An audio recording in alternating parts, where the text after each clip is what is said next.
Welcome to the Period Besties podcast with Stasha and Katie. Think about it as chatting with your best friends about all the TMI stuff you've never talked about before with two period coaches who've been helping hormones collectively for over 20 years now.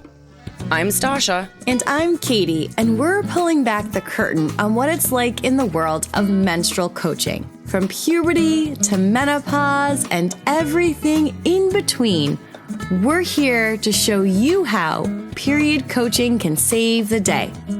We'll share practical tips and information you can put to immediate use to improve your hormones and happiness.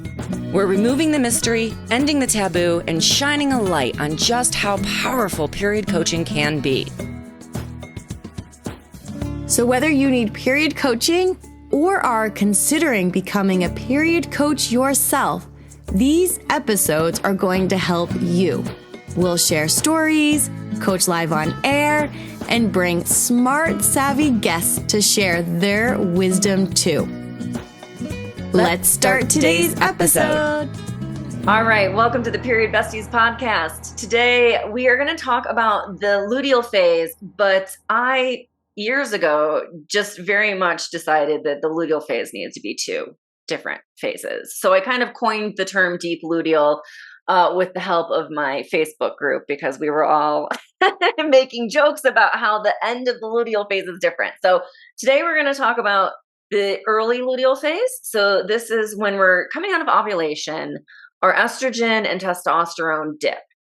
And so this first part of the luteal phase is essentially your progesterone. So the space left behind in the ovary after the egg is released becomes the corpus luteum, and that in turn produces your progesterone. So your luteal phase is going to be hallmarked, especially this early half, by a rise of estrogen. It's not going to peak as high as during ovulation, but it does have a second wind, as I like to think of it. And your progesterone is going to rise as well. And so theoretically, you've got a good balance between estrogen and progesterone. And this early luteal phase often feels like the phase where you're tying up loose ends, you're nesting, you may be inclined to buy some throw pillows and candles that you may not actually need. But it is very much like a nesting, tying up loose ends feeling phase. And it's a good time to actually embrace those things as well. And a lot of times when I'm working with business clients, I'll joke like, this is the time to wrap up the work projects and turn to the pile of laundry and actually go, oh, this thing I've ignored for the last 3 weeks, maybe I'll do it now. And that's okay. Like, it's okay to kind of make that shift. But that early luteal phase should have some energy to it. It should feel pretty good. Not the same high as ovulation with that testosterone booster and the estrogen being as high as it is. But it should still feel like, oh, I've got a little breath of fresh air, a little second wind, and coast using that energy to enjoy it, to maybe wrap up some projects, some loose ends, that kind of thing. Yeah, because progesterone is your calming hormone. I think we forget about that because most of us have challenging luteal phases, mostly in kind of that deep luteal. But like some of my clients, as soon as they ovulate, it totally shifts for them that day after. But progesterone is that calming hormone. So calming can be nesting. It can also, shift the way that you think and what you are wanting to work on. I don't ever want to fold the laundry, but that could be a good time to do it. You might start feeling that shift in energy, like slowly, just like going in the follicular phase, day by day, it's going higher. Once you're ovulating, you'll kind of notice day by day, your energy shifting a little bit lower till we kind of get into that deep luteal. But the first few days after ovulation, feeling that coast up high, you're not going to be as high, but you're still kind of coasting until we really dip. So it might be really good to continue doing the movement. The high intensity might start shifting. Don't try and beat your times from ovulation. Yeah, don't exactly. Like so good. You still might want to move, but you're going to start craving, your body's going to want more kind of like the walking, the yoga, the Pilates, strength training, again, always great in any phase. But day by day, you're just going to notice these small shifts. This is where I think it's really, really important. I see a lot of the negative self-talk happening right around now. this is a good reminder. So come back to this episode if you're listening to it and not in this phase, to be really kind and gentle to yourself.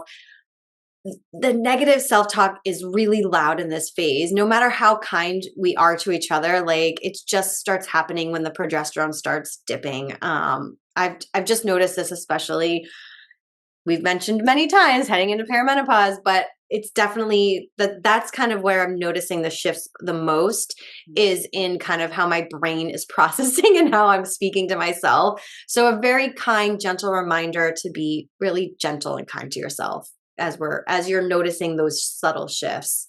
Yeah, absolutely. This is the phase that's associated with the waning moon, right? So right now it's still bright and you can still see outside at night because it's still a bright moon, but it's not completely full. Whereas we'll say in deep luteal, it's getting much darker. So we're still in that early waning moon. We're seeing that things are starting to get a little darker, a little bit more internal.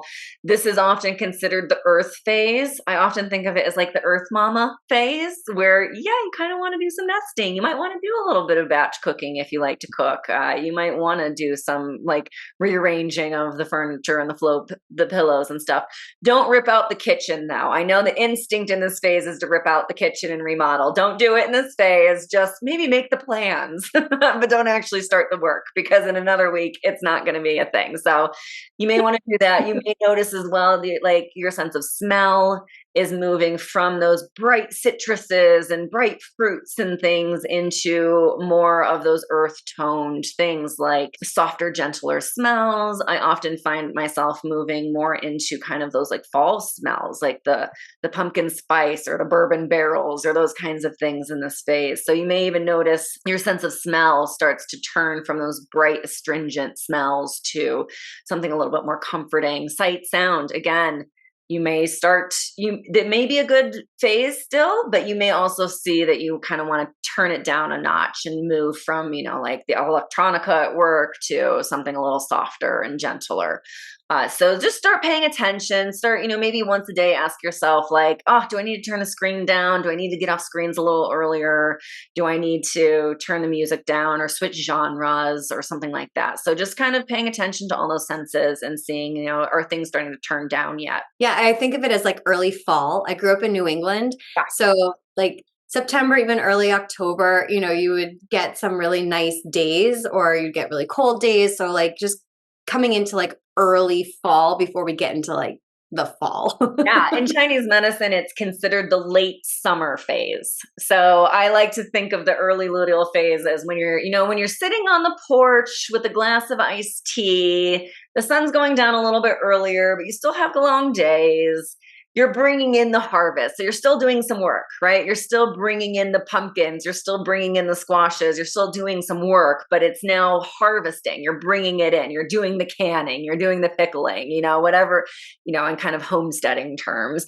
But like, it's still, you're wrapping things up. So I like, it's that late summer feeling. And like Katie said, it's starting to turn into fall. You're starting to notice a crisp smell in the air. You're starting to feel that shift happening. So it is definitely that phase where it's like, I don't necessarily want to be out there busting my butt all day long. I kind of want to be enjoying a nice tea on the front porch now. Yeah, like it's like, the days when it's like warm during the day and then it's cool at night. Yeah, that's kind of like where we're heading. Exactly. And what does that feel like in your body? And what does your body need and want? And what kind of support can you give it as that shift is happening internally for yourself? Awesome. Well, we hope this was helpful, and we are going to be back talking about deep luteal. So if you've been just kind of heard about the luteal phase, this will be really helpful to kind of like hear the different parts of that. So join us in our next episode. Thanks for being here today, and we will see you soon. A big shout out and thank you to our sponsors for today's episode, Period Coaching School and Katie Bressack Wellness. Thanks to you, our favorite bestie, for listening to the Period Besties podcast, where no topic is TMI. And of course, share this episode with your besties. Remember to leave us a 5-star review, nothing less than the best for us besties, and subscribe wherever you listen to podcasts. You can follow us on Instagram at Stasha Washburn and at Katie Bressack, or email us at periodbestiespodcast@gmail.com. Check out more about us at katiebressack.com and periodcoachingschool.com. And of course, check the show notes for free goodies and extras that support this episode. We'll see you on the next episode. Bye for now, besties.